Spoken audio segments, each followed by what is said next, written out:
state was gray on that map.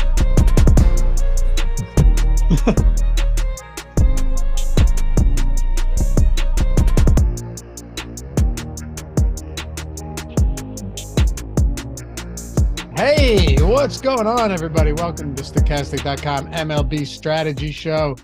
Dave Loughran and Lafayette_D, joined by Josh Engleman, back in the seat today at Josh Engleman on Twitter. Man, that hurricane hit hard in Florida. I was watching a YouTube stream. There's this guy, fantastic, Ryan Hall, better than anything you're going to find out there anywhere else. And I was watching some of the live footage. Yo, it is insane out there right now. I'd asked you too. I was like, are you going to get hit? You're just going to get a tropical storm in that Wilmington area, right? Yeah, I'm not. It's not even on my radar. Yeah. Well, it shouldn't. I mean, you guys get one or two of those every year. Yeah, at a minimum, a tropical storm's coming through to drop that shit on us. Looks pretty bad, though. I don't think it's that bad. No? It seems like if I looked at this one, I would call it an average hurricane. Well, for that area, though, it's the biggest, or it's the largest hurricane, highest category to ever hit that area, make landfall. Yeah. Category schmategory. We need to throw that in the garbage. That's meaningless shit. That's just measurements of wind speed. Yeah, wind speed is significant. Yeah, it maybe depends how long it has those wind speeds. I don't know. I don't pay attention to category. Okay. So if it's a category 5 or a category 1, you're like, potato. It depends. Potato. So much depends for me because wind is less important for my house than water.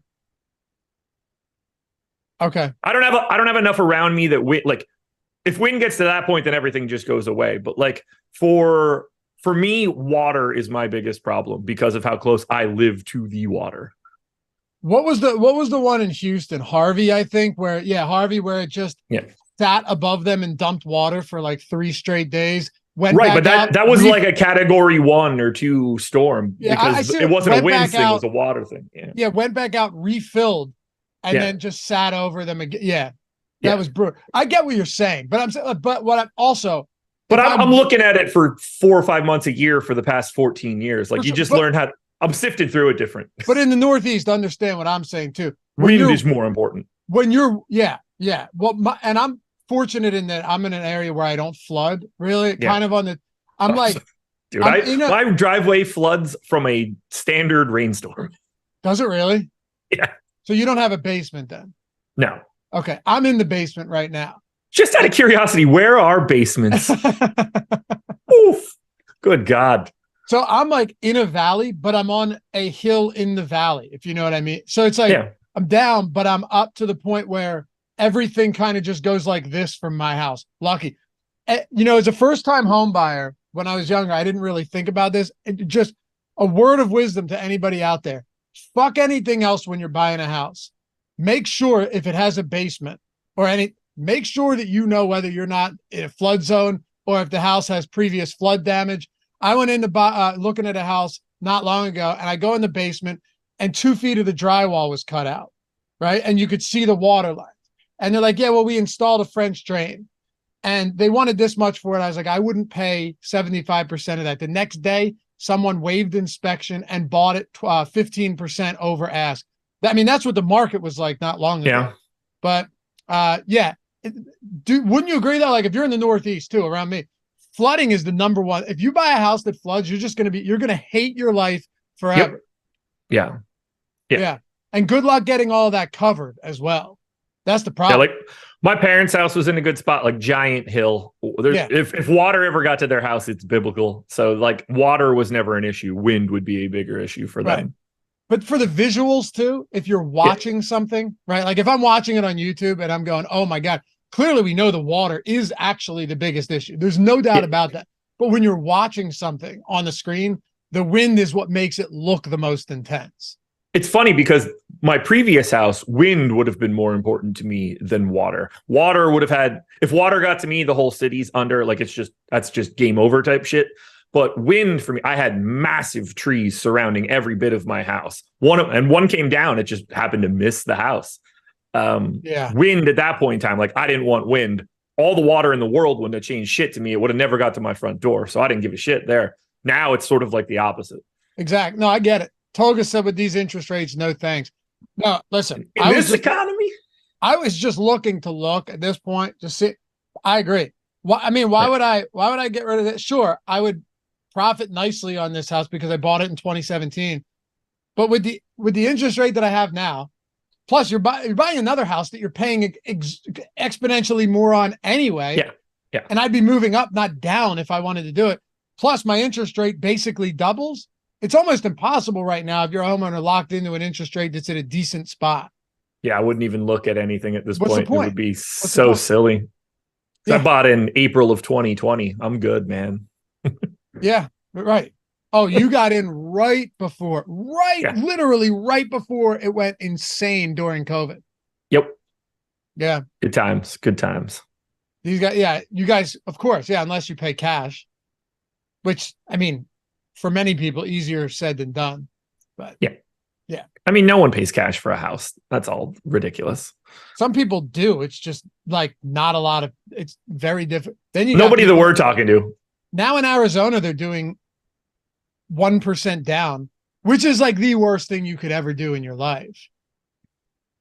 Depends.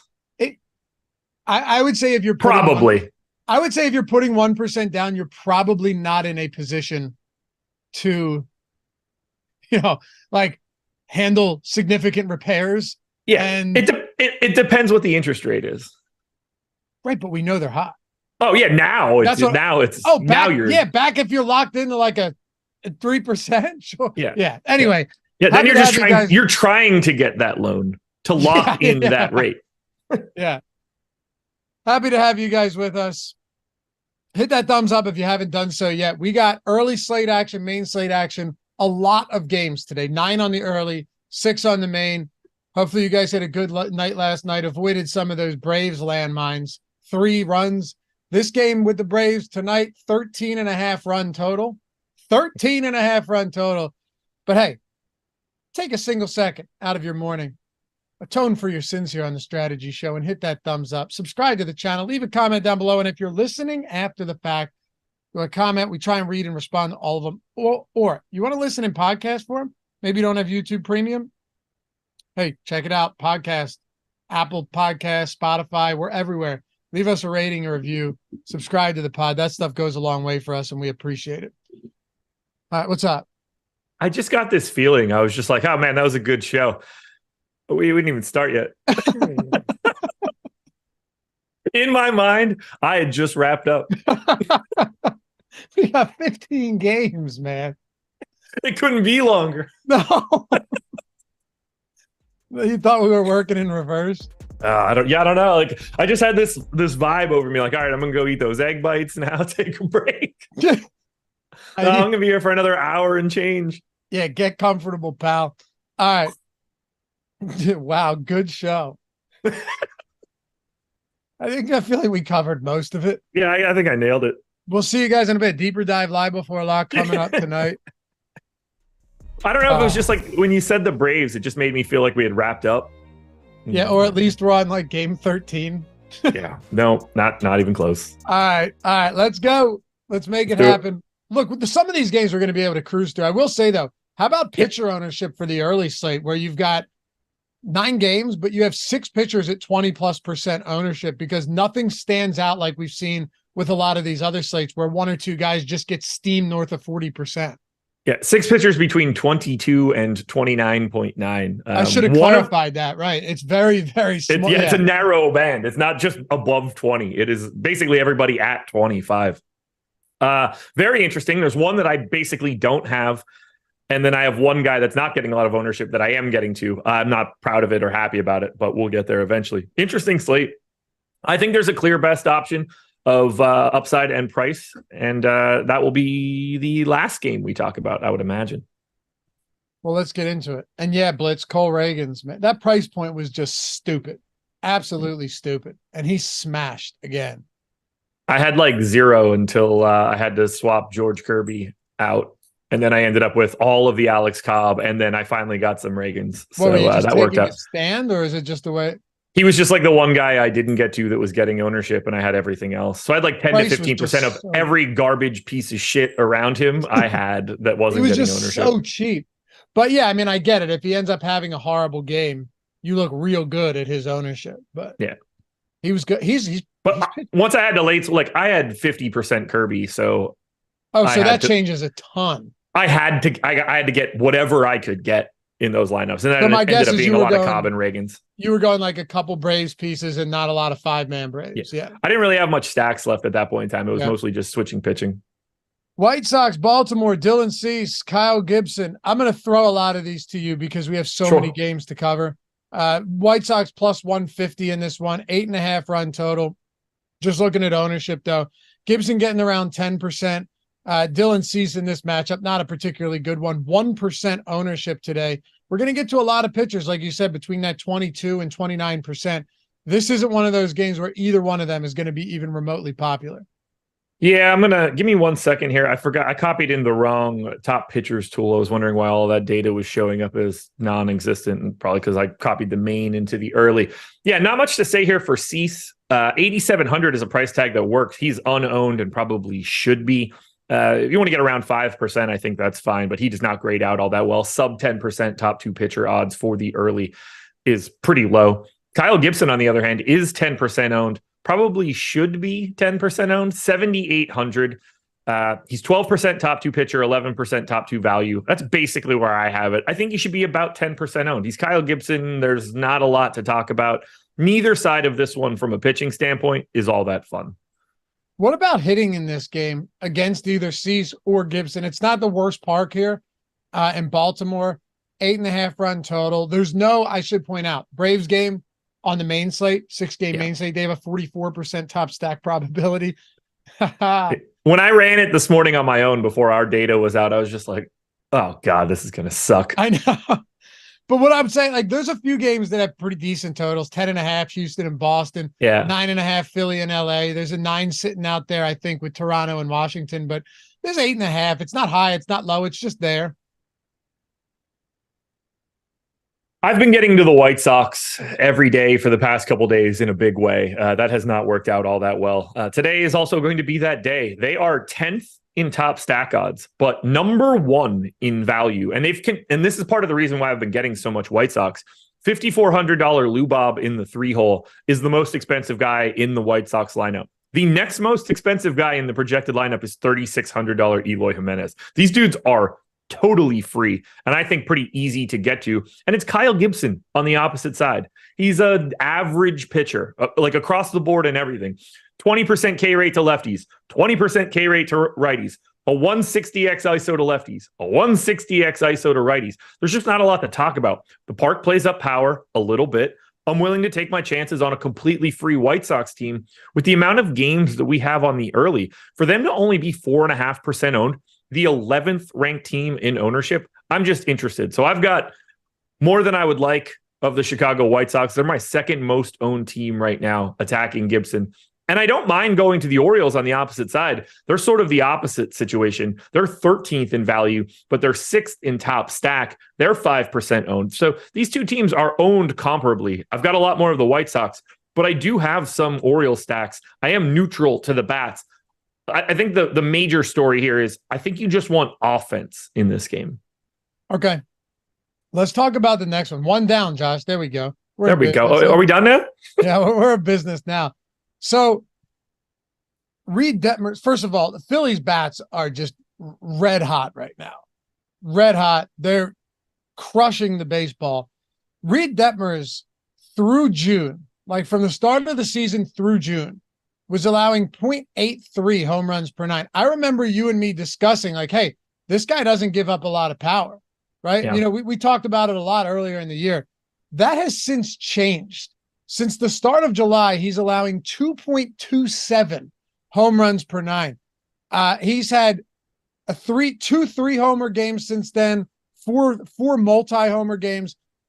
Going up against this Philly team today, and I know, you know, you're a lefty, so you're getting Schwarber lefty, and a few other like Harper, but still Harper can hit lefties. Still got some bats from the right side of the plate.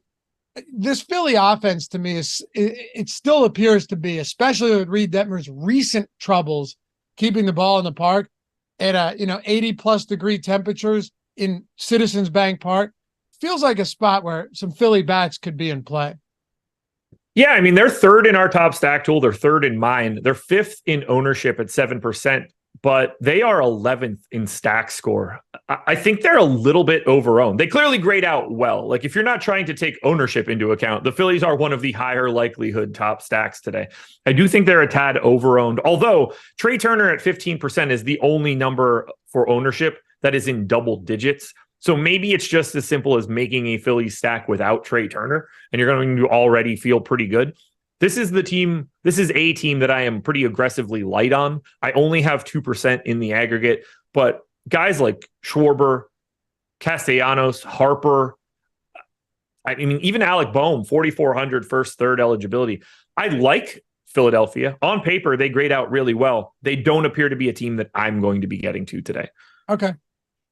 But you'd fault no one for doing it, is what you're saying. No, not at all. Third in top stack, 8.5%, somewhere around 8% to be the top scoring stack for today. That's not something that you ever just sleep on, but they're in and around there for ownership right now, and they're not cheap. First three bats are all in the 5Ks, 6,300 for Harper. Real Muto is 5,200, but falling down in the order. He's sixth now, so paying that off is a little bit less advantageous. There's probably better catcher options. That said, Reed Detmers has given up quite a bit of power to lefties. He really only strikes out righties. It's an interesting dynamic today. Let me back up for a second. Christopher Sanchez, 24 or 28% ownership against this Angels team. I don't know, man. Maybe I'm just way off base here, but and I know, by the way, I know that he's pitched well. That seems like a lot of ownership to me today. Sure does. So I mentioned that we have one guy in that 20% ownership range that I'm not getting. It's Christopher Sanchez. He's 7,400. That price tag works. And he is a great point per dollar play. We have him 15% top two pitcher, 17% top two value. That makes his ownership look a little bit closer to correct. I'm lighter on both of those numbers. I'm looking into it now. Christopher Sanchez has a strikeout prop of 5.5, minus 140 to the under. I got him projected for 5 strikeouts. So I feel like I have the strikeout piece of this projected correctly for Sanchez. We don't have any outs props for him yet, but we will a little bit later. I think we're a little high on Christopher Sanchez. Great point per dollar option. If he's 28% owned, I think it should probably be around 15. And that's causing me to get none. Yeah. I have 2%. It might as well be 0. Yeah, no, it's not the best park. He's not an elite strikeout pitcher, and it's not the Oakland A's either. So I understand it's strictly a price play here, and he's not a bad pitcher. He does a good job of preventing runs and base runners, but that's a lot of ownership. Do you have any interest in Detmers? This feels like a rough spot for him today. I don't. 7,600. He's 3% owned. He's under-owned. He should be 5 to 10. He's a guy that actually has strikeout stuff against one of the hands. So there is a path for Detmers. If you just look at Detmers and you look at Kyle Gibson, I don't think those two guys are all that different as a whole. Gibson's 10% owned. Detmers is 2. Even similarly to that one, Sanchez is 28 and Detmers is 3% owned. None of these three guys should be that different from each other in ownership, but we have at 28 Sanchez, 10 Gibson, 3 Detmers. That spread is not even remotely close to correct in my eyes. So I don't mind having offloading Sanchez to get Detmers or offloading Sanchez for Gibson. My problem is I'm offloading Sanchez to get Kyle Hendricks, and that makes me die inside. Anything else from this game? As always, Shohei Ohtani is someone that is interesting on all days that have baseball.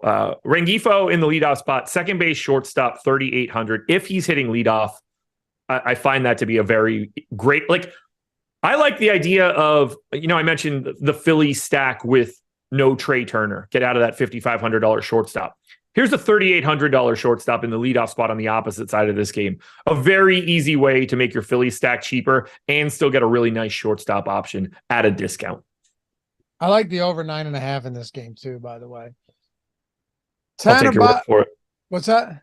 I'll take your word for it on that one. Tanner Bibee, Sonny Gray, Cleveland, Minnesota, 8-run total here. Sonny Gray currently pulling around 8% ownership, Bibee at 11%. So unlike probably 6 or 7 other pitchers on this slate, maybe 8, they are getting some ownership. They're right in the middle of like irrelevance and 20+%, 8 and 10 and 11%. So this one's a really weird one. We have Sonny Gray slightly more likely to be a top 2 pitcher than Tanner Bibee. I have it the opposite direction, but I think both of these guys are like 12 or 13% to be a top 2 pitcher. They look really similar. They're only separated by $400. They're both, 8 to 10% owned. I think that's about where they both should be. They both have 5.5 strikeout props. Tanner Bibee's is -150 to the over. Sonny Gray's is -145 to the under. That's how I have it projected. I've got 5.8 for Tanner Bibee, 4.7 for Sonny Gray. I'm going to have like 10% of both of these guys. I don't have much to add to either one of them. Neither one of them gets bombed. 144x ISO to lefties and righties for Bibee so far this season. Sonny Gray, 104 and 134. It's just it's a very neutral spot. Both guys need to be rostered, but neither guy looks like a priority. How about bats? It's a low total game. Well, low total relative to the slate, right? It's not a 7. It's not a Wrigley Field, which we'll get to, which actually is a 7 between Woodruff and Hendricks. You talked about getting some of him. But bats don't seem particularly appealing in this spot. What, maybe some Minnesota against Bibee? I don't know how much Cleveland you want to get to against Sonny Gray here. No, I basically don't have Cleveland. 1.5% total. They're cheap. I think the White Sox probably grade out a little bit better if you're looking for just cheap. So I don't really see Cleveland as viable against Sonny Gray. And then on the opposite side, I don't think Minnesota's all that interesting. They have way more power than Cleveland does. I got them at a 181x ISO for this spot. I am neutral to Minnesota. They're 11th in ownership, 4.5% owned. I have 5%. We have them 8th in stack score. So they should be somewhere in that 4 to 5% aggregate range. And that's where I have it. If I'm getting to anything, it's Minnesota.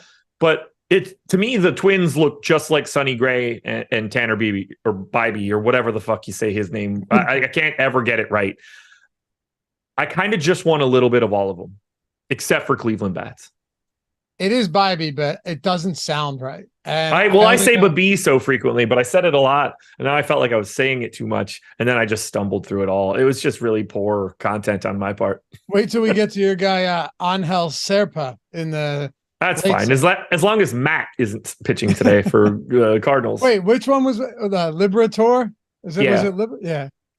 I don't know. It's just Matt. Liberatore. I no idea. But we've got San Diego and St. Louis. Rich Hill. Ooh, Miles Michaelis. Here's a fun one in St. Louis. And the Cardinals have just essentially given up at this point, and makes sense this late in the season. They've got nowhere to go but down.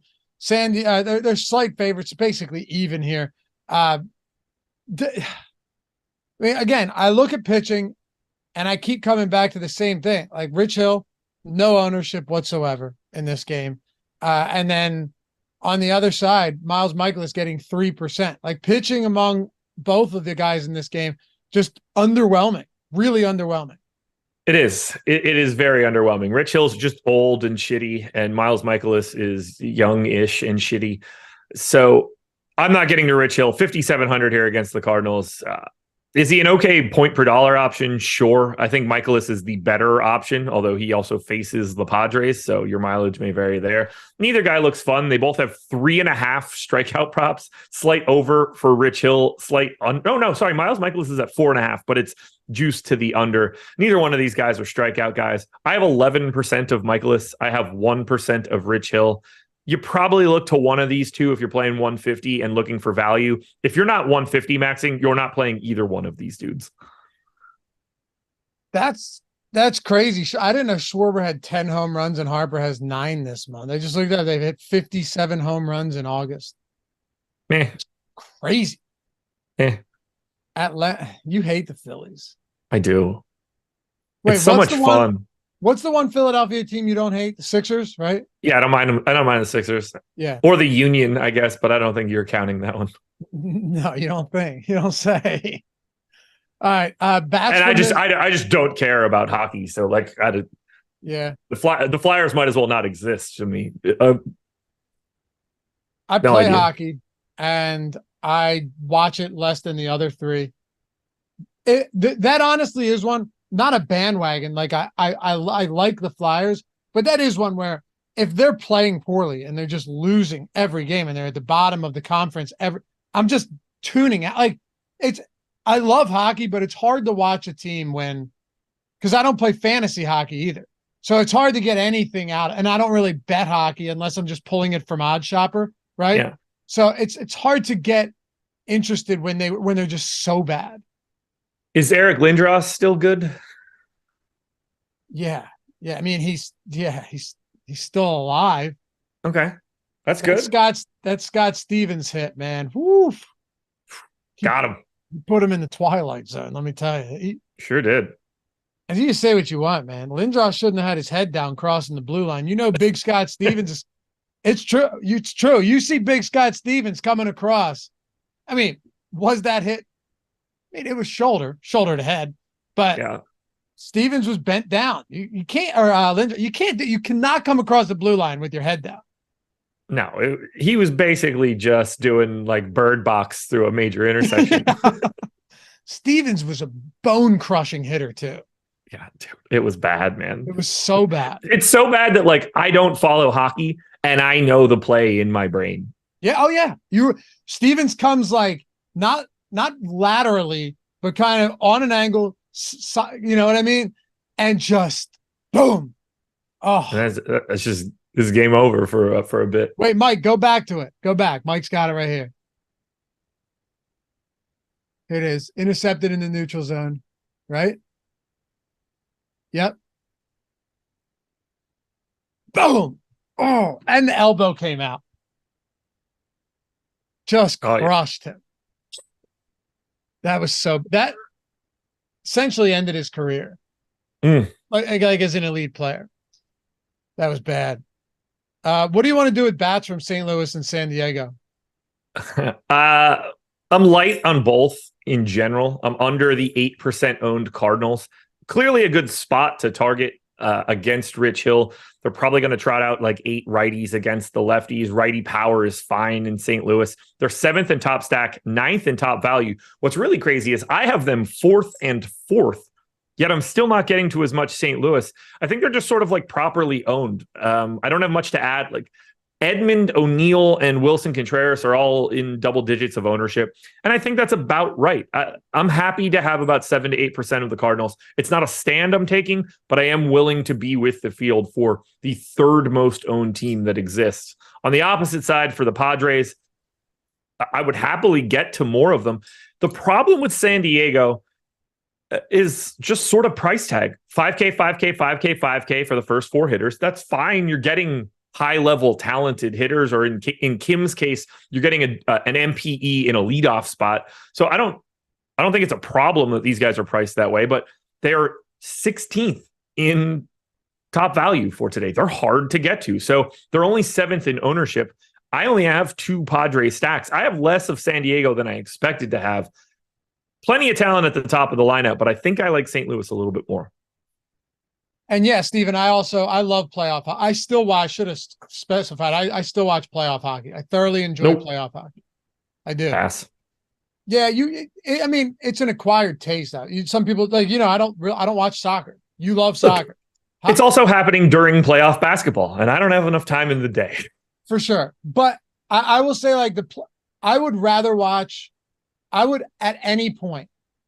You'll disagree with this, but it's this. I'll be right. You won't, though. I would at any point, rather watch a 1-8 seed NHL series than a 1-8 seed NBA series in the playoffs, without question, without hesitation. And I don't even think it's close for me. You and 1 Bucks Heat again? Knocking the Bucks out 8-1. The Heat Bucks was 8-1 this year. Dude, don't. That is the most anomalous occurrence ever. And yes, I watched every game of that series. But at the same time, Florida Panthers knocked off as the 8 seed, knocked off the Boston Bruins, and that was an amazing series. And then they went on. Did they go to the Cup or did they go to the Eastern Conference Finals? I can't remember, but it was pretty cool. There were 2 8 seeds that were in both of those sports. But look, really cool. The 16th and 17th best teams made the conference finals. Really captivating stuff.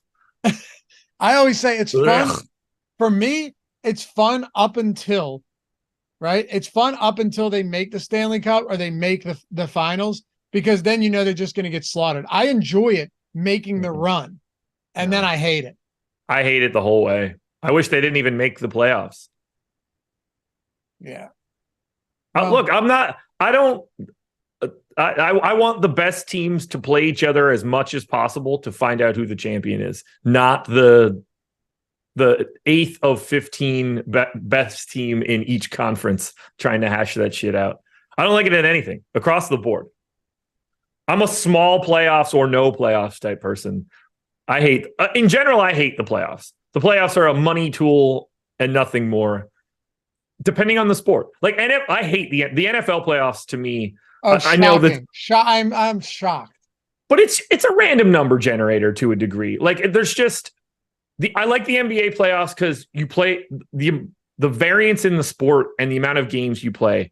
It's really hard for like not good teams to get washed out really early. You're normally getting ultra high end Eastern Conference, Western Conference, and finals in the NBA. The NFL, it's just like, okay, well, the 6th seed Giants made it again because someone caught the ball off their helmet.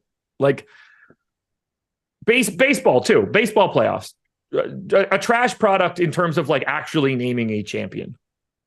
That I totally agree. I also find it insane that baseball for the longest time had only 4 teams from each conference make the playoffs after 162 games.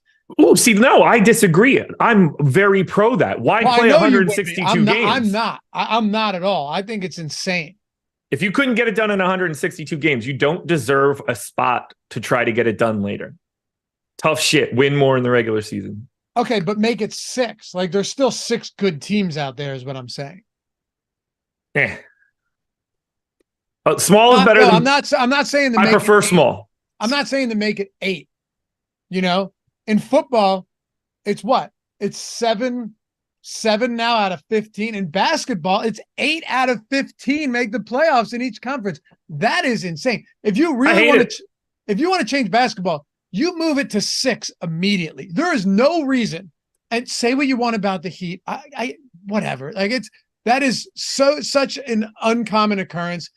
Take it to 6 in basketball. You would make the playoffs exponentially better if you just lopped off all that play-in bullshit, lopped off the bottom 2 teams. And fine, people in chat want to go back and be like, yeah, but what about this team? Okay, but almost every single year, those teams are garbage in the 7 and 8 spot. The only reason I don't care that they exist in basketball is because the math is different in basketball, and those teams usually just get boat raced immediately. Oh, the Orlando Magic are the 8 seed against the Bucks. Yeah, they're 15-point dogs in the first 2 games. Yeah. Sixers and Nets this year, and that was 3-6. Yeah. And they still swept them. Stupid. Whatever. Let's talk Milwaukee and Chicago. Hopefully you guys are having a good time. Apologize for the they're sports tangents though, so don't get too upset. As far as tangents go, this is better than it normally is. I think so. We don't need it on a day like today. We don't, but sometimes you need to just to get through all of this, it's 15 Very games. True. Very true. Milwaukee and Chicago, Brandon Woodruff, Kyle Hendricks. My assumption here, Josh, I haven't looked, but it would be that wind is blowing in again. Seems it. At Wrigley Field. It was 18 miles per hour in yesterday. It's 18 miles per hour in today. 7-run total when you see that at Wrigley. Good pitchers, bad pitchers, whatever. You know that the wind is working against the hitters and in favor of the arms. What are you doing with Woodruff and Kyle Hendricks? Because Woodruff right now has 24% ownership, and Kyle Hendricks is down there at 6%, despite the Milwaukee having a sub-4 implied total. Hold on. I got to let Braden know that is a very, very bad take. Anyway, Brandon Woodruff, 10,000. That the basketball is becoming a joke with super teams and they need a hard cap. That is the absolute wrong way to look at Denver it. You must like money for the owners. A hard cap benefits the owners, not the players. But as far as but not just that though. As far as super teams go, like who have been the last 4 teams to win? I know LA won in the COVID year, whatever. but Milwaukee got one. That's not a formed super team by any stretch, right? No. Warriors are not for the title that they won. Yeah, no, they're not. I mean, Clay originally is the Warriors, right? Steph originally with the Warriors, Draymond originally with the Warriors. So, yeah, they did. And then Denver's the furthest thing from a super team. Yep. Yeah. Dude, the Lakers winning it weren't a super team. That's just LeBron and AD and a bunch of other guys. Outside of them, they were scrubs on that team. Yeah, it's no. A hard cap doesn't fix this. It just puts more money in billionaires' pockets. Right. I also basketball players aren't overpaid. They're arguably underpaid in certain facets of this game. You are paid what you're worth. Just try being worth something more. Yeah, you're paid. Listen, they pay these guys the amount. They're paid this much because people are willing to pay this much to support a sport that they want to watch. Yeah. Don't, Josh. What? No, nothing. All right. Oh, are you implying that there are other people that play basketball that shouldn't get paid? But baseball, you can create those quote unquote super teams in the sense of like just buying as many, and then they still miss the playoffs half the time, which is a wonderful feeling. Here's one for you. The most underpaid basketball player of the last 20 years is LeBron James. Chew on that for a bit. Ruminate on it. Think about it. But it's true. It is infinitely true because he is the person that gets artificially capped for value. His salary stops long before what he should be paid based on the amount of revenue he creates for the NBA. To a staggering degree. He has been the face of the NBA for over 2 decades at this point. Yeah. For the first 5 years of his career, for the first 10 years of his career, he was probably making like a third of what he should have been making at best if you could just be paid whatever you could be paid. You're not wrong. People don't like to look at it that way. They see a lot of money and just assume that you're overpaid because they make a lot of money. Yeah. Like if he made $40 million, he might be responsible for $400 million of revenue for that team. Yeah. Red Dog said NBA underpaid. LMAO. Tell that to Jonathan Taylor. No, Jonathan Taylor's position just isn't important enough to pay. He just found out he's properly paid. Exactly. That's what people are missing here. You're paid as much as you. Yeah. Yeah. And by the way, this is just people get riled up over this stuff. It's a conversation. But the free market decides how much money you're worth. Like if Jonathan Taylor was worth a lot of money, I guarantee he would be on the field starting September 10th, like on another team that's willing to pay. If Jalen Hurts requested a trade and the Eagles gave him and said, you can request a trade, another team has to take on your contract or even give you more, there would be suitors because, or Patrick Mahomes or Josh. It's just the way the game works. It's just the way free market works. People are willing to pay for it. And if these guys bring in, like Josh said, all of this money to the sport, and they're that much more important to the team's success, they're going to get the money. If the question is where should the money be going, to advocate for the owners of the team is shocking to me. That's just an insane stance. Oh, I'm not advocating for the owners. If the players aren't getting it, somebody's got to get it. No, for sure. I'm advocating for the free market though, and like positional value at this point in football. Yeah, sure. But I'm just saying, like, when we're talking about, the players make too much, there's only one other place that revenue is going. Right. Absolutely. Yeah. It'd be going to the owners. Yes. Exactly. Yeah. 100%. Cool. You're lining the pocket of the billionaires. Right. Woodruff and Hendricks, 7-run total. Let's try and get through some of these now. Yeah. What do you want to do with this game? Okay. Woodruff obviously looks great. 20% top 2 pitcher here, 10,200, most expensive guy on the slate. But as we talked about, the weather, the wind in Chicago is really advantageous for Brandon Woodruff. Strikeout prop set at 7.5. Now it's juiced to the under, but we're looking at like 7 strikeouts for Woodruff. Looks great today. No problems at all getting there. I think 25% ownership is completely valid. Unfortunately for me, I am getting to Kyle Hendricks. He is 6% owned at 6,800. I think it's just a function of lack of ownership and price. Is he going to get a lot of strikeouts? No. It's his line set at 3.5, juice to the over. But this wind is real. And for a guy that pitches to contact, if balls just can't leave the yard, he's going to be in a much better spot. So I don't think Kyle Hendricks is a great pitcher at all. He's 8% top 2 pitcher, 13% top 2 value, but he's only 6% owned. I think he's under-owned. He just happens to be the guy that's directly next to Christopher Sanchez, and that's causing me to basically flip-flop the two of them. I'm okay with that. I think they're pretty close to equals and not 28-6 in ownership. This park is saving Kyle Hendricks. Is he a good fantasy player? Absolutely not. Yeah, maybe he can pitch deep into the game and just keep the ball in the park and balls die in the outfield. And yeah, he'll be fine. Hopefully. I don't think bats should be approached heavily in this game at all, though, just looking at the conditions at Wrigley. No, I do have a chunk of the Brewers. Like I'm 2Xing the Brewers bats because when push comes to shove, it is Kyle Hendricks on the opposite side. I don't really know how wind works, but it can certainly just stop between pitches. And then all of a sudden, like Rowdy Tellez just hits one to the moon and it doesn't matter. So if they're only 3% owned, highest owned guy in the Brewers lineup is Yelich at 6. I actually have 11 Brewer stacks. I'm willing to take some chances, but it's a boom bust scenario. I either love the idea of getting to Hendricks, but if it fails, take a couple shots on the Brewers. I don't need to take a giant bite out of it because this game is a problem spot. Patrick Corbin and Chris Bassett. All right, so Bassett's getting some ownership, as a matter of fact, 22%. He's at the lower level of that band, Josh, but he's down there with Hunter Green and Bryce Miller and everybody else.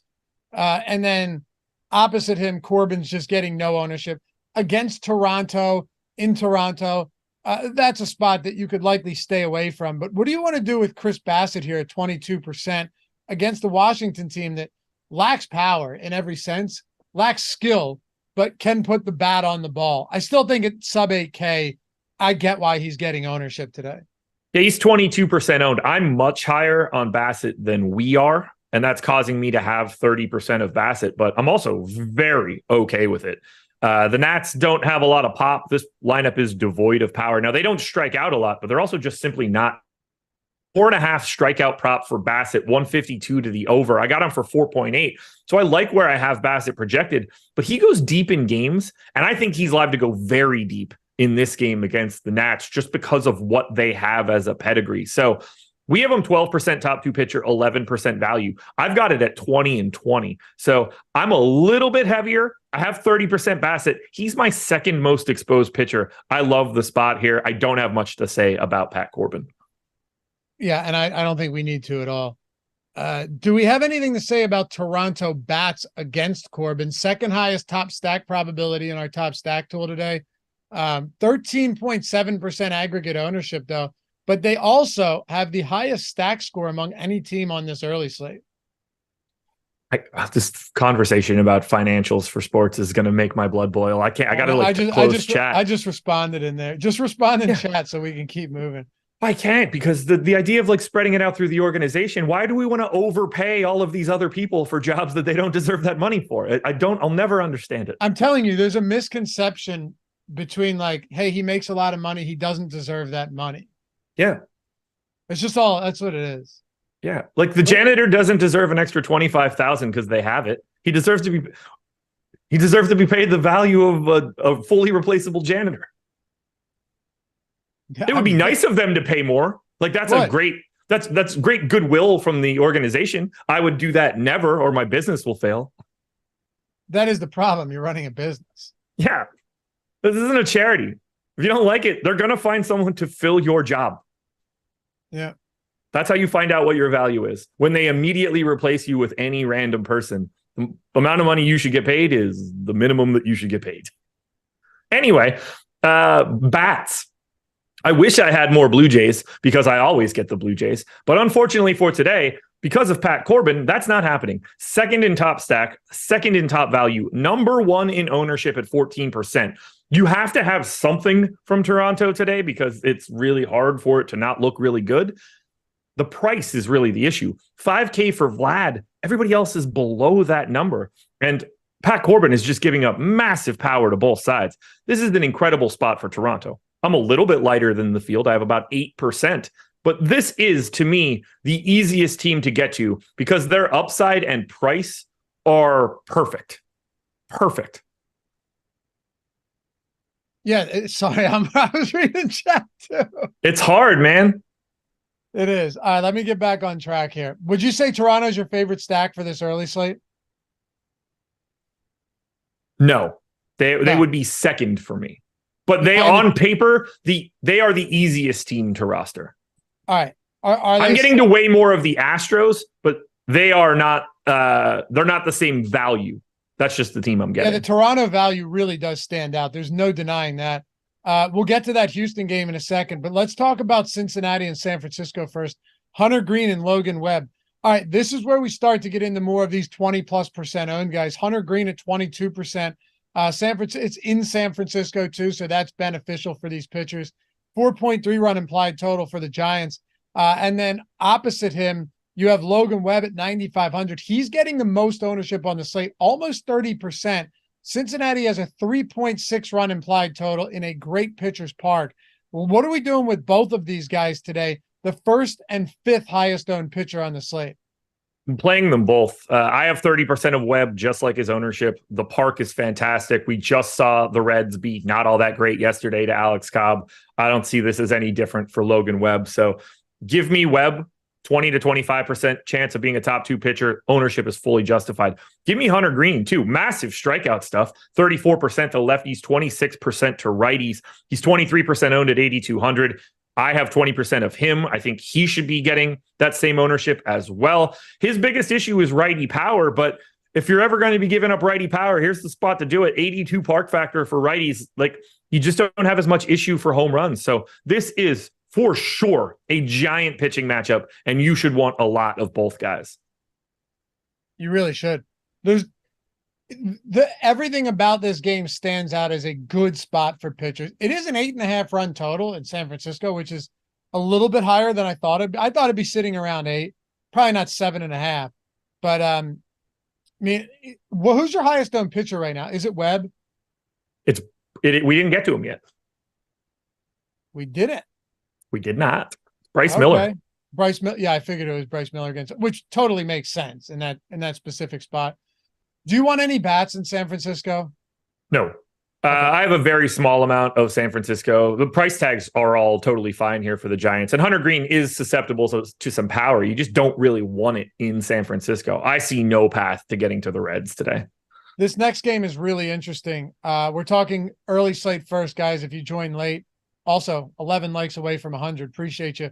And then we'll hit on that main slate as well. 6 games with the Atlanta and Colorado and Coors game. So we'll get to all of that. Before we do, though, Caesars is still doing it. Bet 50, get 250. It's the best promo out there right now, especially for those of you that don't have 1,000 or 1,500 to drop on a risk-free or first bet insurance spot where, like, it's great if you have $1,000 where you get it all back in bonus bets. But if you only have 50 or 100 to play, it doesn't look nearly as good. In this case, you bet 50, you get 250. Okay? You might not even be big on sports betting. You should know one thing, though. The best time for free money is when NFL season. Even Josh knows, and he's in a non-legal betting state, that if he were in a legal betting state and sports betting became legal, let's say August 15th, he would be wise, August 15th, 2024, really wise to wait a couple of weeks, just a couple of weeks, because then all of them open the floodgates and try to lure you in. I'd mentioned this yesterday that DraftKings and FanDuel for sportsbooks have, like, by far just almost all of the market cap. So when you're looking at sportsbooks like Caesars coming up with football, they're going to give you good offers, 50 and the 250. And it's not if you lose your bet, you get 250. Just place a $50 bet and you've got 250 in bonus bets, win or lose. So you could win, boom, just turn your 50 into, I don't know, another 90, just turned it into 100 plus. Maybe you took a long shot and you get the 250, or you lost it, but it doesn't matter because now you got $250. So with football season coming up, take advantage, if you're in a legal state, of every opportunity you get. This is just bet 50, get 250 in bonus bets. It's that simple. And of course, must be 18 years or older to gamble. If you or someone has a gambling problem, please call or text 1-800-GAMBLER. The link's in the description. The link is in chat.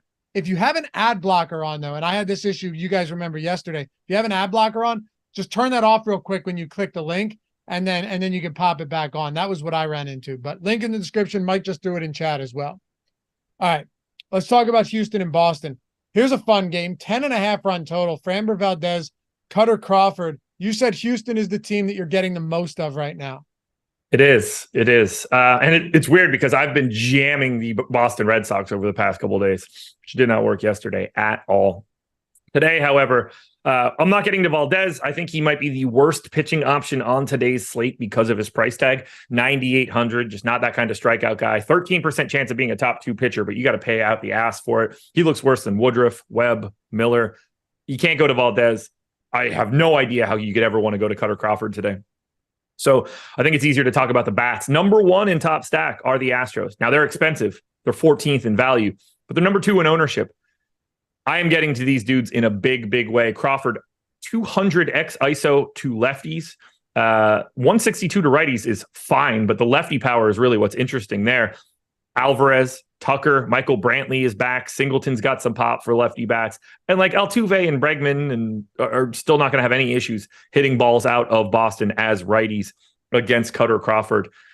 This feels like a really nice spot to get to Houston. Now they are owned. They are second. They're 11th, or they're 11% owned. They are over-owned based on our stack score, but this is the team that I am funneling to. I think they're in the best spot. Very anxious to see what lineups end up looking like, but I expect this to be the team that I have the most of. Houston's number 1 in my top stack score. I desperately want to get to Houston. Do you have any Boston? A little bit. They're 5.9% owned in the aggregate. I have about 4%. $2,500 Rob Refsnyder, probably your best Boston option if he's in the lineup just because of that price tag. Valdez is a guy that I don't really want to target. 166 ISO to lefties, 153 to righties. He's just sort of there. The run total for Boston is appealing at 4.7. I've got a couple stacks. I've got a little bit of ownership, but no major stand. All right. Well, then we'll wrap up the early slate with Oakland and Seattle. Zach Neal and Bryce Miller. Get this. Zach Neal has pitched 17 innings this year. He's allowed 7 home runs in 17 innings. That seems good. That seems rough.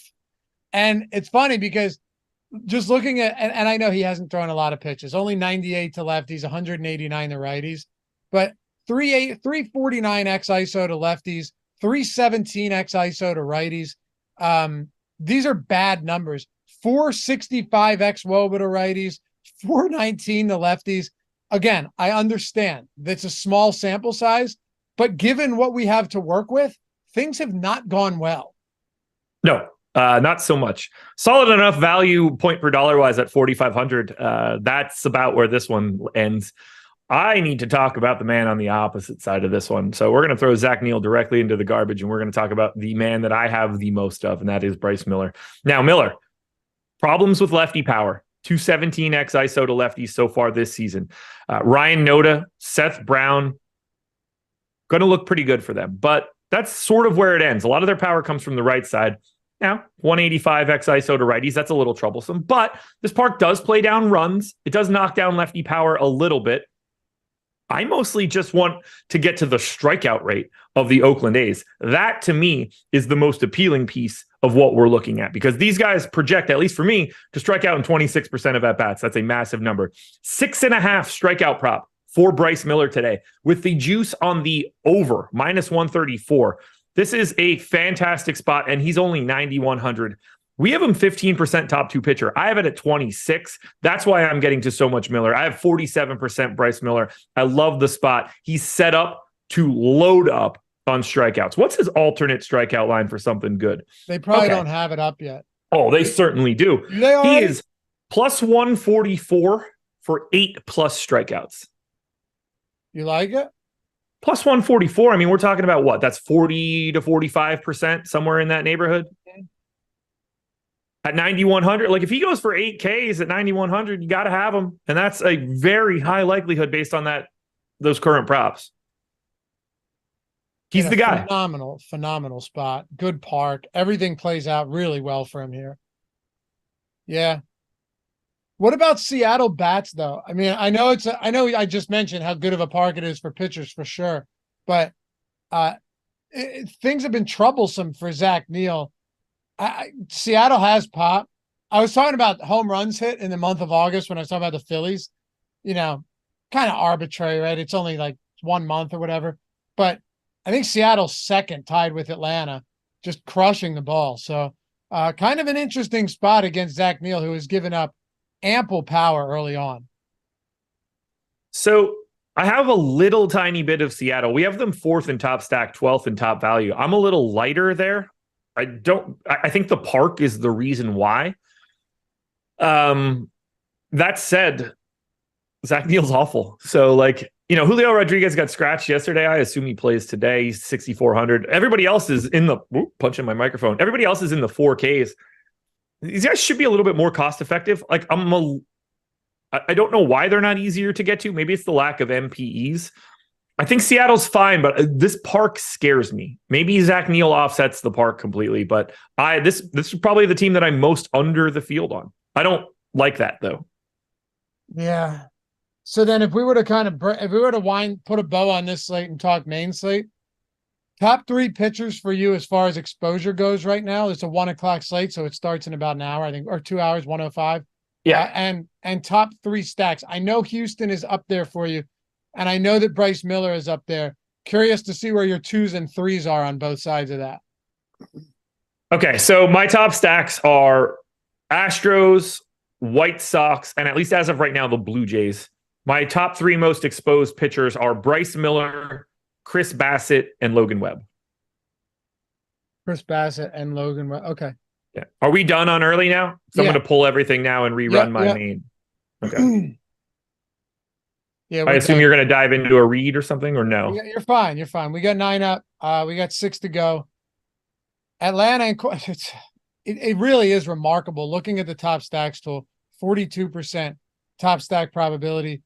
I'm going to run the lineup generator as well to see what we come up with before we break this down.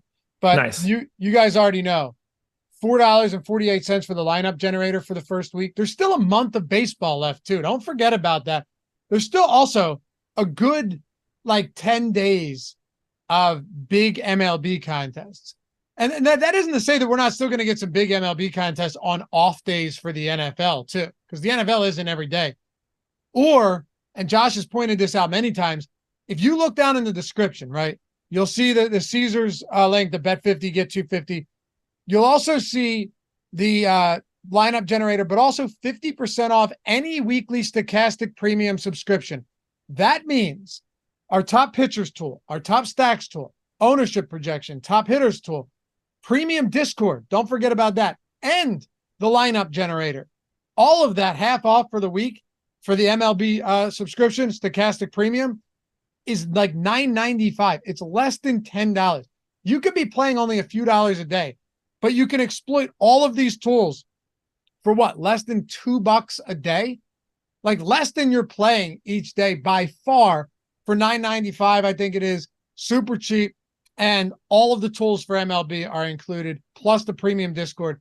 And it's not like you'd have to go get the MLB lineup generator on top of that. It's included. So just an awesome deal. I want to pull the lineup generator up now, Josh, and see what you got. Links to everything in the description and in the chat. But just the reason I'm so curious in this is to see how much Atlanta we're getting with the pitching that we also have on this slate. Now, you can lock players and swap players. I'm not going to do any of that, right? All I'm going to do, and you can see your exposure. You can see how chalky every lineup is, how contrarian every lineup is. You can see what the optimal projection. You can upload them straight to CSV. And then after you're done with all that and you save the lineups you want, discard the ones you don't like, you can go in and you can see your exposures to every player, to every stack, and all of that. We're already simulating thousands of lineups behind the scenes, right? And then we're spitting out all of the best ones, all of the plus. They're all plus EV lineups. They're better than you're going to build by hand. So what do you say? What do you say we just run this? I'll save and we can have Mike. Mike, save the first 20 lineups you come across, and let's just see what exposures look like and our top stacks and our top pitchers. Then we'll dive into this slate. All right, go to stack exposures for me, Mike. Look how much Atlanta.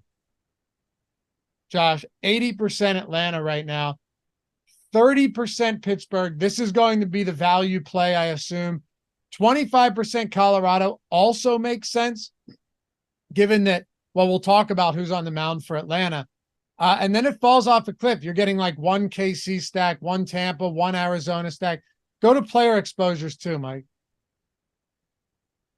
All right. Andre Jackson. Wow. A lot of Andre Jackson. Looks like we're going to be dumpster diving at some pitcher positions. Joey Wentz. Yeah, we're going in the basement for some of these. 30% Jesus Luzardo. All right. Let me know when you're good to go and we can jump into this. But you guys can see the tool here. Like I said, it's $448 for the first week. Recommendation would just do the all MLB, get it for less than $10, get all of the top tools that a lot of the top players are using.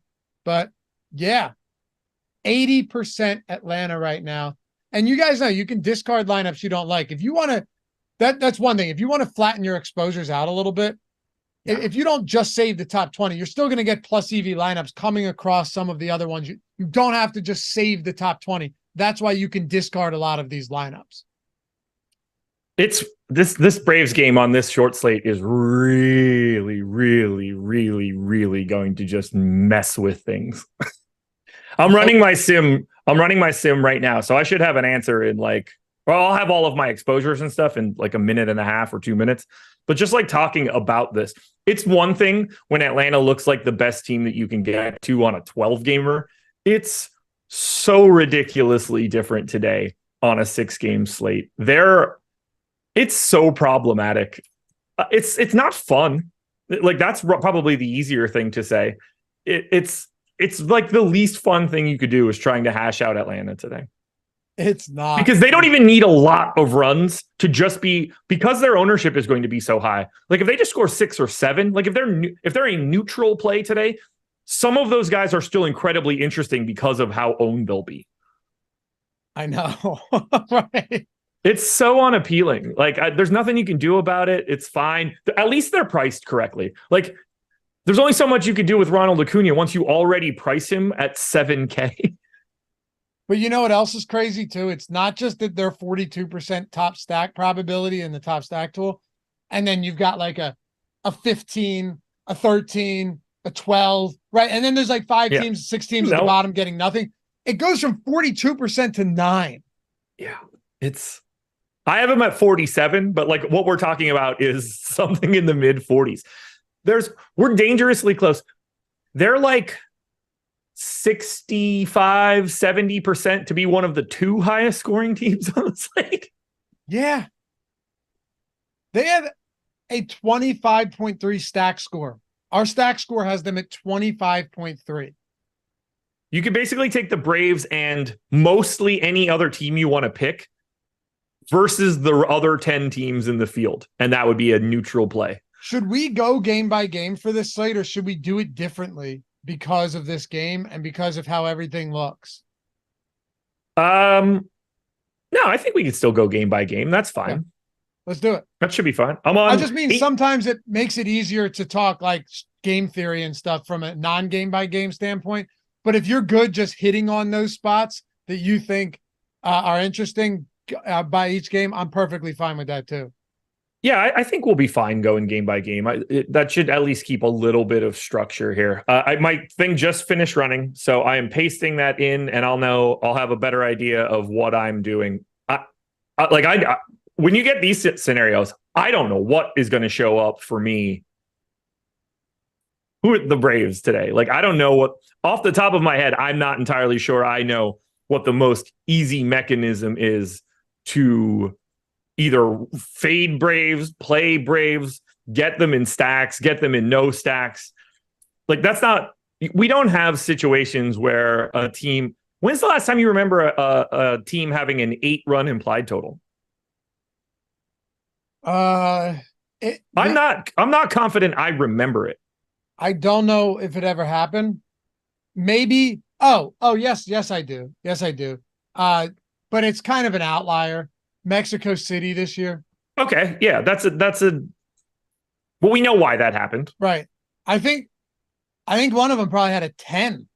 Remember that game? It's like Remember they upped the over under to like 18 or something insane. Yeah, I remember. Well, they didn't at first. Like they had it lined game, like it was wrong. and what was the score? Like 21-15 or something? It was like a football game, if I remember correctly. No, as far as games within the United States or Canada, right? Like at actual traditional MLB stadiums. Yeah. I don't know. It's as much as I can remember at this point. Okay, I have 57 Brave stacks on my first run out of 150. So yeah, so you're north of a third of your teams are Brave stacks. Yes, wow. As of right now, yes. Let's talk about New York Yankees and Detroit first. I mentioned we had some Joey Wentz popping up in the lineup generator. It's going to be interesting to see how we attack pitching on the slate, where we've seen Braves and Coors means sometimes we have to go to some really cheap, underwhelming options. Fortunately, we had the Harrisons and we had the Reagans and we had the those type of guys that made it easier to get to them because there were underpriced pitchers. I don't know how many legitimately underpriced good pitchers or high upside pitchers we have today, which is why the Joey Wentz's, Andre Jacksons are getting a lot of ownership, Josh, but we'll kick it off with Garrett Cole and Joey Wentz in the Yankees, then Detroit Lions. I would love to kick it off with those two men. Detroit Tigers. Caught myself. You're going to do that a lot. I'm still, I clicked save and it is choking on that save right now, but I can't imagine that I'm playing Joey Wentz off the top of my head, just looking at the numbers that I have for him now. So he was 12% owned. I had him being 12% properly owned. So I assume I will be somewhere in the middle on Joey Wentz. Who the hell are they playing? The Yankees.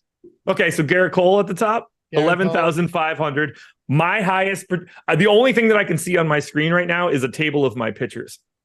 So Garrett Cole, 11,500, 22 fantasy point projection for me, which is multiple fantasy points north of every other pitcher on the slate.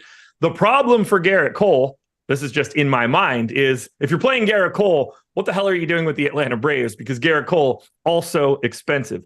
When I click refresh on this table, my assumption is that I'm going to see Garrett Cole be lower owned than or I'm going to have less than the field of Garrett Cole if I'm getting to 57 or whatever Atlanta Braves stacks. My guess is Cole is the guy that's the reason why that's able to happen. Here comes the refresh. Sheets back open, refresh. I got 44% Garrett Cole. I am super wrong. Angel Zerpa is a guy that we're going to talk about in a little bit. That'll be the guy that really rounds this bad boy home. Now, Cole, evidently, it isn't that difficult to get to Garrett Cole and play the Atlanta Braves. Or I have Garrett Cole in every lineup that I didn't play. Wait. Okay. Or I have Garrett Cole in every lineup that I didn't play the Braves. Those are really the only two paths that I could be taking here. But I have 44% Cole right now. I think that he's hard to want to avoid because I know that he's so far ahead of every other pitcher in terms of salary, but I think he also deserves that salary. I think he's that far ahead of everybody else from a raw points perspective. Do you have our projections pulled up in front of you by any chance? Yeah, what do you want? How far ahead of everybody else is Cole?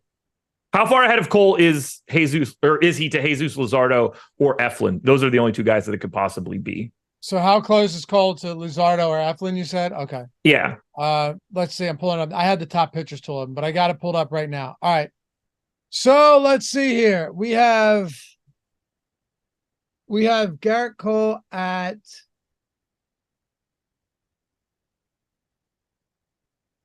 why is that not showing up? I don't know, but that was the question. How you could have gotten here before I did, huh? That's true. I mean, I'll beat you to this. Yeah, just go ahead and 18.82 for Garrett Cole. Okay. Luzardo at 16.82 and Eflin at 15.51. Okay, so there's the big difference there. I have Cole at 22. So yeah, that's a huge difference. Very different projections for me for Cole. But if we're looking at it, Garrett Cole's got a 7.5 strikeout prop, minus 152 to the under. I got him projected for 6.6. This is a pitcher's park, lefty power, 66 park factor.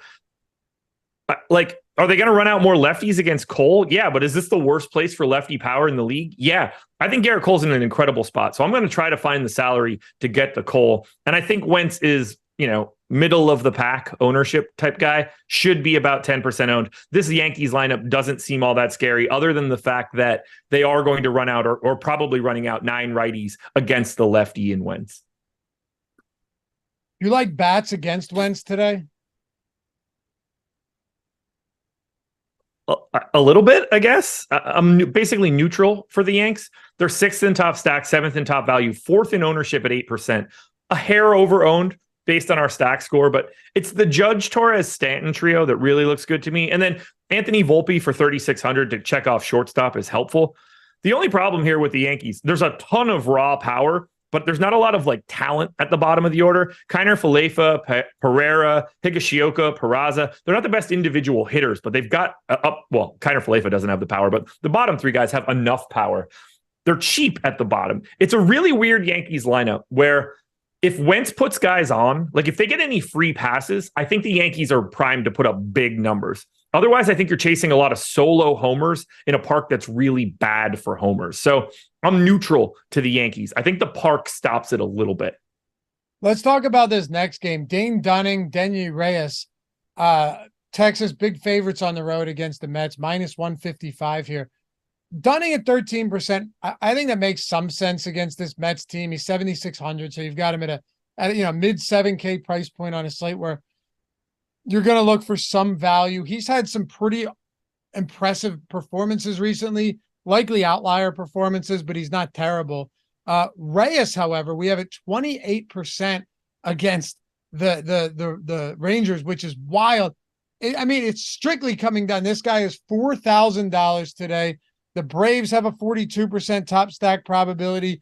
You guys can do the math, right? I'm sure you guys can reason this one out yourselves and figure out why this guy is getting some ownership. But boy, 28% because he's the dead min, Josh, seems wild. Yeah, it's one of the more difficult things to want to talk about today. That said, I've got 24% of whatever this dude is because I have a shit ton of the Braves and he's 4K. Honestly, I think the most interesting piece is this. The Rangers implied total isn't as high as you would expect it to be in this particular spot. And I think that's what's sort of saving me here. He projects so bad. Steamer projections for Reyes, 15% K rate and a 5.4 FIP. Jeez. I might as well be rostering me today against the Rangers at 4K. It's dreadful. And yet he's my 3rd most exposed pitcher. It is 100% just a $4,000 play. There's nothing else to it. That's it. No, I am not advocating for him as a guy that I think is good. I'm not advocating for him even as a guy that I think is passable. But he is 38% to be a top 2 value. And every once in a while, that dude's going to go out there and score 14 fantasy points. And you're like, oh, shit, I'm a victor. That's all you need. You had some Wainwright the other day at 54 or whatever it was. So surely you're going to play some Denyi Reyes at 4,000. Oh, I think it'll be a lot worse when we get to Kyle Freeland. Oh, really? Yeah, this one, I'm excited to DM Adam this one because he's going to be like, oh, your sim's not broken anymore. You're getting your shitty Rockies pitchers again. You want Dane Dunning and bats from this game? Yeah, I'm happy to get to Dane Dunning. I like the park, limits runs a bit, limits power a bit. Dunning is fine as a pitcher. Projects as a league average guy across everything. Just doesn't give up a ton of power. 150 XISO to lefties, 160 to righties. It's just a completely mediocre dude in a park that helps a little bit. Lots of raw power on the Mets. Whether they do anything about it is interesting. But Dunning's only 7,600 and he's 13% owned. We have him 17% to be a top 2 pitcher. So right away, Dunning is owned less than his odds of being a top 2 scorer. And that doesn't even factor in that he's 7,600. So I've got 22% Dunning. I'm very happy to get to him. I think he fills out this spot pretty nicely. Apologies if I'm butchering your name. Ango Gablosian said, you can tell me how. I can't imagine it's Gablosian. Maybe it is. He said, I knew it. Josh lifted up his chair. He's going to talk about having ownership to a shitty pitcher. You have like, you give away every time you have a tell, and it is like kind of sitting up and adjusting in your chair whenever you're about to talk about uncomfortable exposure to a player. Okay, two things. There it is. That's exactly what you do. You readjust. One, he's so right. Ongo Gablogian is just it's a name that Frank Reynolds uses in Always Sunny. So not a real person. It's funny. I never watched Always Sunny. Yeah, well, that none of your takes should ever be worth shit. Yeah, it's funny because people are like, man, you're from the area. You must definitely love it. I never watched it. I would be less likely to. I was less likely to watch that show from being in Pennsylvania than I would be if I lived outside of it, and I still think it's good. For sure. I'm just saying living there doesn't, whatever. How do you pronounce it? I know the lives of those people already. I've watched that show my entire life. How do you pronounce it? Ongo Gablogian. It's like a one character thing. He's like an art director with Sia's hair. It's nonsense. Okay. I said Gablosian. That's close enough. You're probably right. I mean, this is just Danny DeVito, but he probably said it 5 different ways in the episode too. Gotcha. You know? The chair adjustment, I don't think is a tell for anything positive. It's just a tell that I'm getting ready to talk. You don't always do it though. You generally do it when you're getting ready to talk about something. We'll see. We'll keep an eye on it. It could be either extreme. If it's a highly owned guy that I'm not going to have a lot of, I'm also going to make that same adjustment. That's why I know that I have to. It's spots where you're uncomfortable with it. That's fair. Yeah, whether it's like a high owned, expensive guy that you're getting less of, or a dog shit guy that you're getting a lot of. I think it's mostly just the ADHD talking and not being able to sit still because my feet are constantly moving. I'm constantly like twitching a fucking pen or something. I can't stop moving. So I'm never comfortable. Ever. I got you. Yeah, I'm the same way too. I don't think I have ADHD, but I think I'm just constantly moving for sure. Probably because at 11, we're an hour 20 in here. I had a response to that one and I sat on it and it would have been a bad one. All right. Well, never mind. Are we still on Dunning in this Texas and Mets game? I don't really want any Mets bats. They're 9th in ownership at 6.5% here against Dunning. I don't love it for the park. Certainly decent enough power if you want to get to, some of the lefties, like if that's interesting to you. Obviously, getting to some Texas bats makes some sense. 3rd in top stack. They're 6th in ownership, but targeting a 28% owned shitty pitcher makes a lot of sense on a day like today. I'm a little bit lighter on Texas, but if that's a stand you want to take, go for it. I just don't love the park for it. Tampa and Miami, Zach Eflin, Jesus Luzardo. All right, here we go. 30% Luzardo. Eflin getting about 17%. He's 9,700. Luzardo's 9,200. So these guys are both expensive. This game too, 7-run total in Miami. So yeah, 2 good arms, very low total, by far the lowest on this slate. I mean, Yankees, Detroit at 8, sure, but most of that's going to just a low implied total for Detroit. Both of these teams have low totals. How much of these guys are you getting to if you have 40% Garrett Cole or whatever you said? I'm way, way, way under on Zach Eflin, and I'm a little bit under on Luzardo. I like Luzardo way more than I like Eflin. Zach Eflin strikeout prop 4.5. Now it's -160 to the over, so it's probably more like just shy of 5 or just over 5. Luzardo's is at 6.5, even action. I greatly prefer Luzardo here because I think he's just more likely to strike guys out. Neither one of these sides are a great strikeout matchup, but I think Luzardo is more primed for a high-level dub. That said, and he's 30% owned, and I think he should be. Eflin's 17% owned. This is the guy that I'm not getting to. And I rarely do. And I don't really know what to do with that. He doesn't, it's 23% K rate to lefties. It's 28 to righties. That's good. But this is a terrible strikeout matchup against Miami. They've got a lot more power in their lineup than they did previously. It's not like Eflin gets tagged or anything like that. Park certainly helps. I like Zach Eflin, but I have a hard time liking him more than Luzardo. And now all of a sudden, I'm just starting to get limited. If I can get to Cole, and I think Luzardo is better than Eflin, I'm never going to find a place to put a $9,700 pitcher if I'm still playing the Braves. Right. Yeah. And Garrett Cole at 44. That's what I was thinking. If you're getting that many Braves, that much, there's no way that these guys are going to pop heavily. Like a 4.5% or a 4.5 strikeout prop, even with minus 160 to the over, is still very minimal for a $9,700 pitcher. It's horrible. Yeah. Like I want to, if I'm paying almost 10K, you're looking at 6.5. Even if it's a little juice to the under, fine. But you'd like something. If it's a 5.5, then you go, all right, well, is this a guy that can just pitch super deep into a game and get me there that way? Fine. So oftentimes there are a couple pitchers that can do that. Sure. Right? But that's tough. I will say, I don't remember who we mentioned before that had the eight or more strikeout prop that was like minus or was like plus 140. I don't remember who we were talking about. It doesn't matter now though. Zach Eflin's 8 or more strikeout prop is plus 560. Bryce Miller, by the way. It was Bryce Miller. Yeah, well, okay. So like just think about that level of like likelihood of getting to 8. Isn't that crazy? Yeah, that's a plus 144 to plus 550. Astronomical difference there. Yeah. By the way, I love the chat on our strategy show. Like if one of them succeeds in truly derailing us, they take pleasure in it and pride. Oh, yeah. I think that's kind of neat, actually. I like that. Did Michael Armstrong just say he was trolling? No, Braden said that he's like, wow, I derailed this show. It did mostly start with Braden. I forget what he was talking about, but the LeBron thing. And just then salaries it just spiraled in general. from there. Yeah.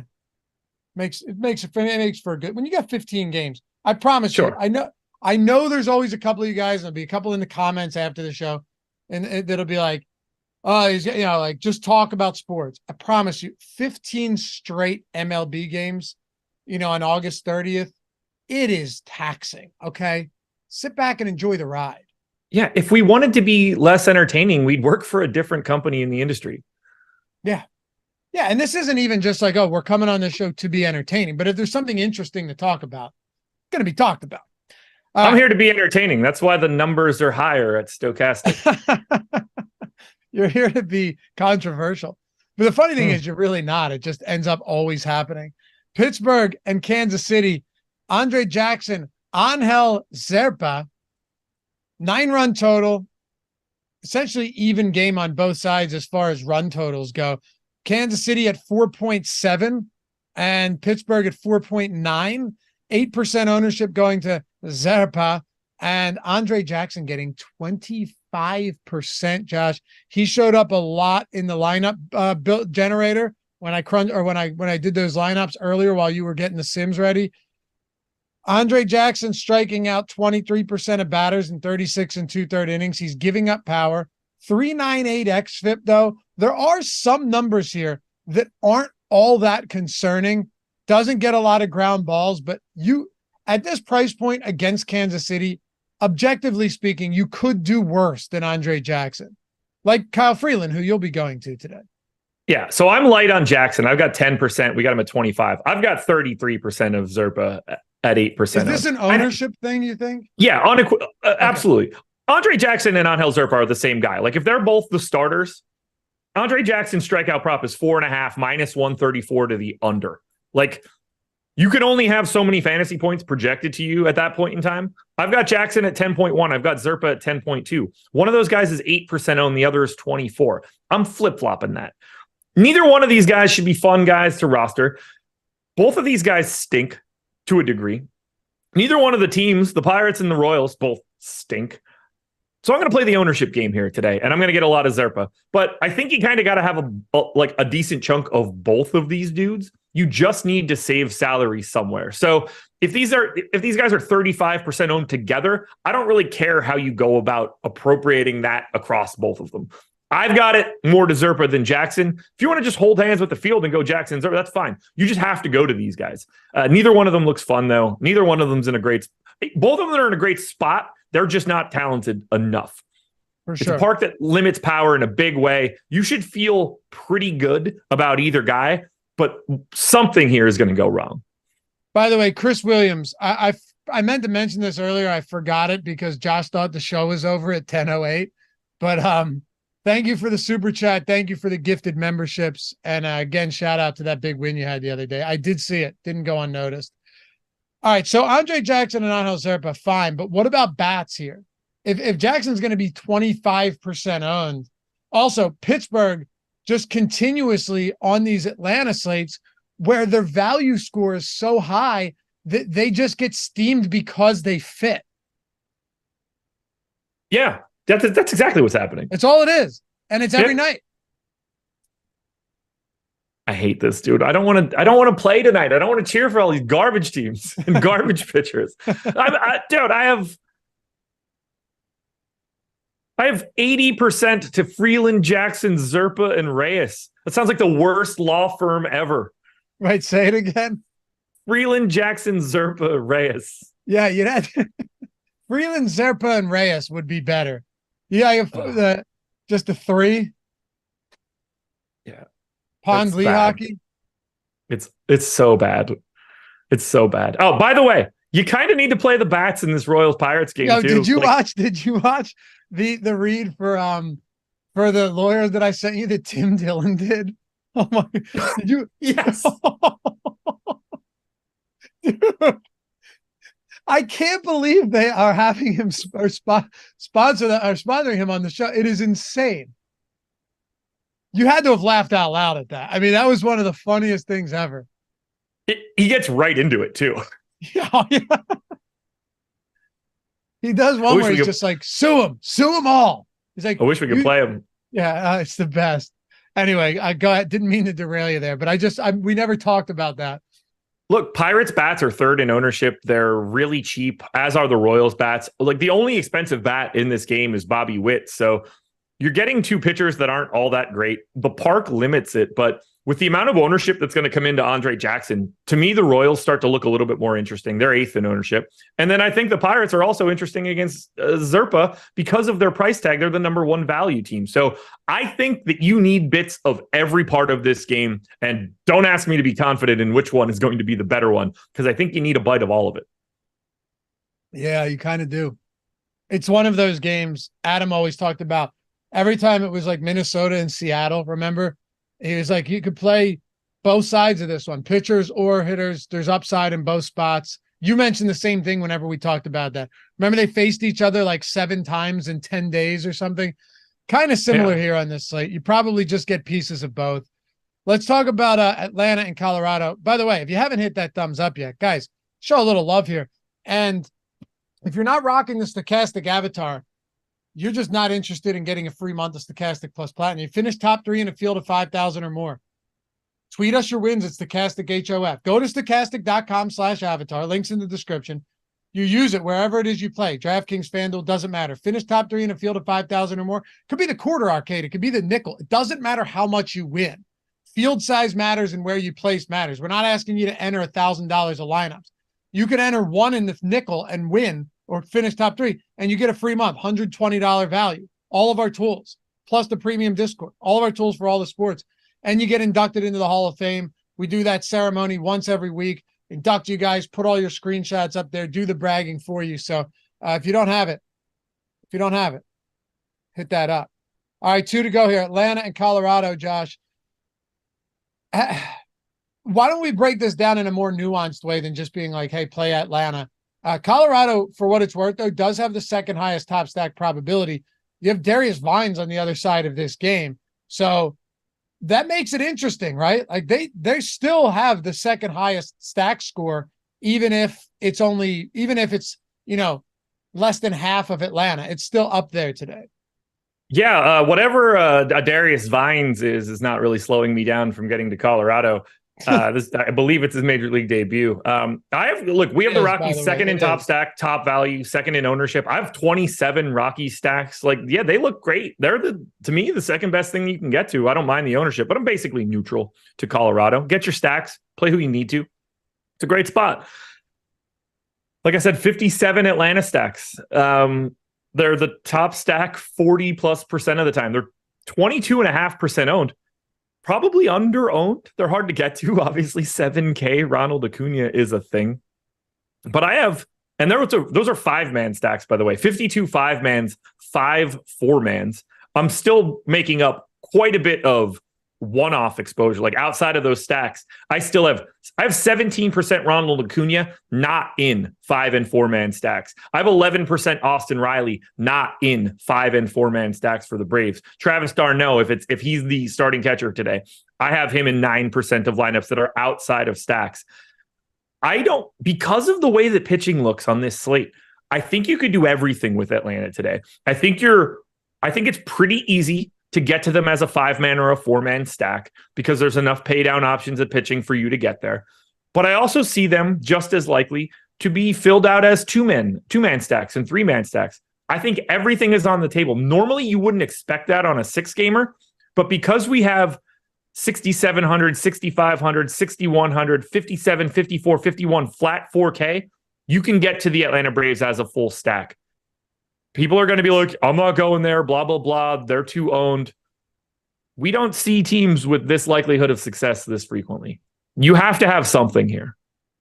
You have to. Yeah, no question. I mean, they make up, almost 55% of the top stack probability on this slate. Of course, most of it going to Atlanta still.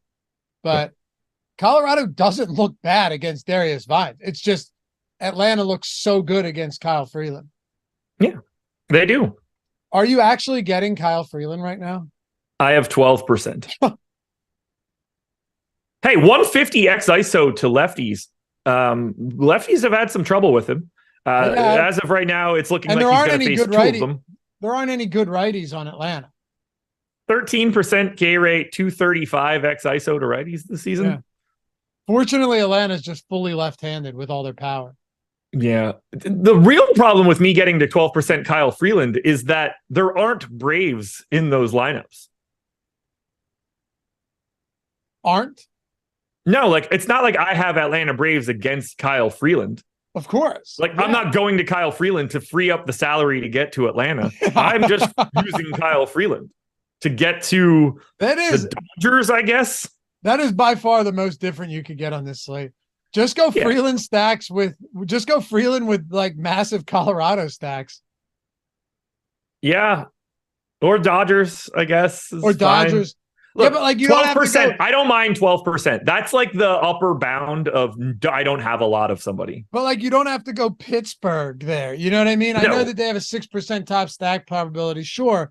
But you don't have to go Pittsburgh and load up on KC. If you're playing Kyle Freeland, it's for yeah.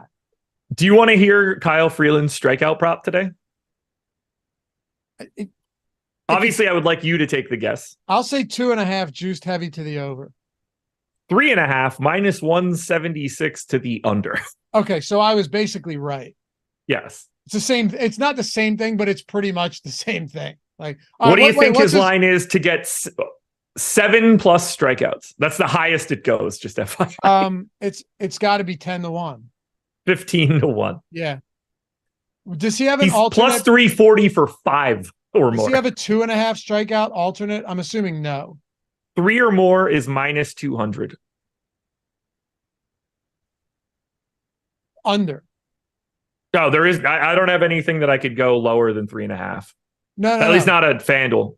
Oh wait, 3 or more is okay. So just 3+ is to happen is minus 200. Yeah. Wow. Yeah. So anyway, play some Kyle Freeland. He looks awful. There's no justification for it. There's 6 games. There's 12 pitchers. I'm just going to have a little bit of it because I play 150 lineups. In no scenario should you have Kyle Freeland in anything less than 150. Crazy. You know what I was just I have 47% ownership to this game in hitting. Amazing. I was just thinking, because it's the early slate, and I was looking at our live viewers are at 450 right now. How many of them are watching our early slate analysis while we talk right now? Yeah. It's almost like they're living in the past. Yeah. Kind of odd. You know what I mean? We're here talking about this now. They're here with us. They're just not. Yeah, this is usually a drug conversation for me. But when I said that, I was like, someone's gonna think I'm high right now, but I'm not. But you know what I'm saying? Dude, if you and I were stoned right now, this would be a conversation that went on for an hour. Yeah. Yep. Like, yeah. It'd be fun. It is interesting. Time to get baked. Yep.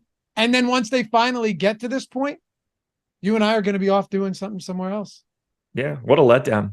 It's going to blow their minds. Red Dog said, Lafayette, it's like you're here, but you're not. Yeah. It's like they're here, but they're not. Yeah. We're living in the present. They're in the past. Ooh. Schrodinger's cat. Is it alive? Is it dead? We don't know. I don't know. Spooky. All right. Arizona and the Dodgers. Let's wrap this one up. Yeah. Dodgers, if you're getting to some of these, if you're getting to some of these cheaper pitchers and you're not getting to Atlanta, you're probably going to land on some Dodger bats today. And then on the other side, I want you to try and pronounce this pitcher's name. Can you do it? Sure. Oh, you want me to do it right now? Yeah.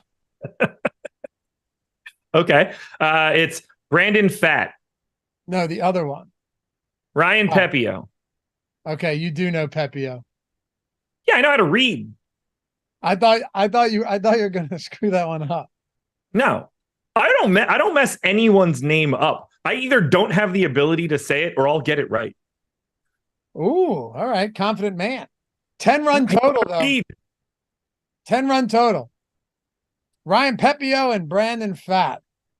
What are we doing with pitching? I've got a little bit of Pfaadt. 6,500 here against the Dodgers. I've got a lot more right now. Go ahead.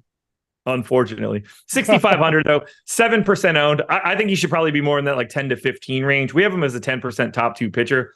It's terrifying against the Dodgers. The park plays up power in such a big way. But as a value option, just add him to the list of guys. Like if Vines is getting 11, I don't think Pfaadt should only get 7. I think these guys are way more comparable. Similarly, like, I don't see Pfaadt all that different than Joey Wentz. All these guys just look kind of similar. Pepio, on the other hand, 8,500 here. He's pitching for the Dodgers, which I guess helps. The park is terrifying. He's 11% owned. We have him a 20% top 2 pitcher. I don't love this spot in general. 8,500 just feels like too big of a price tag today. We don't have any props on him yet, so maybe we'll see that a little bit later, but I only have 3% of him. I would be surprised if I have Pepio. Okay. What about Dodger bats against Brandon Pfaadt? I like both sets of bats. I have 12% of the Dodgers and 10% of the Diamondbacks. This is just a park that I want offense. Dodgers have a great run total. This park plays up power to righties and lefties. They're running out a shit ton of lefties probably against Brandon Pfaadt. I think it stands out really well. So I have 19 Dodger stacks. I also have 14 Diamondback stats against Pepio, especially if he's going to get a little bit of love. But again, this park plays up power. So give me Alec Thomas. Give me Corbin Carroll. Give me Ketel Marte. I like this game a lot for offense. Favorite stack outside of Atlanta, top 2 is Colorado. Colorado's got to be up there, right? Most exposed teams that I have are the Braves and the Rockies. Okay. And for pitching outside of Garrett Cole, who are your highest owned cheap pitchers? Zerpa and Reyes are 2 and 3 overall for me. Biggest fade on this slate? I'm assuming it's like Luzardo and Eflin plays, right? Yeah, Eflin. From a pitching perspective, it's Eflin, Andre Jackson, I guess, but like nobody's going to feel bad about that one. On the hitting side, the Pirates, I'm very low on. That's the Royals, I guess. Guys, one day, man. Thanks for sticking with us. This is a long one. Woo! I felt like NBA. Yo, take advantage of the 50% off too. I mentioned it before, but 50% off everything MLB gets you south of $10 for the first week. Or the MLB lineup generator a la carte, $448. Caesars, 50, bet 50, get 250. And go out there and win that bet too. So you're just getting 250 for nothing. Yes. Right? Go win that bet. Link in the description. Turn your ad blocker off if you're going to click it. Follow Josh at Josh Engleman. Me at Lafayette_D. Shout out to Mike for producing this one. It was a long show. Really appreciate you guys hanging out. Keeping chat lively. I'll tell you, it might make a show longer. It makes it a lot better too. It certainly does. It does. We appreciate you for that. Have a great rest of the day. We'll see you back here for the deeper dive live before lock. Peace. Woo. Had to go long.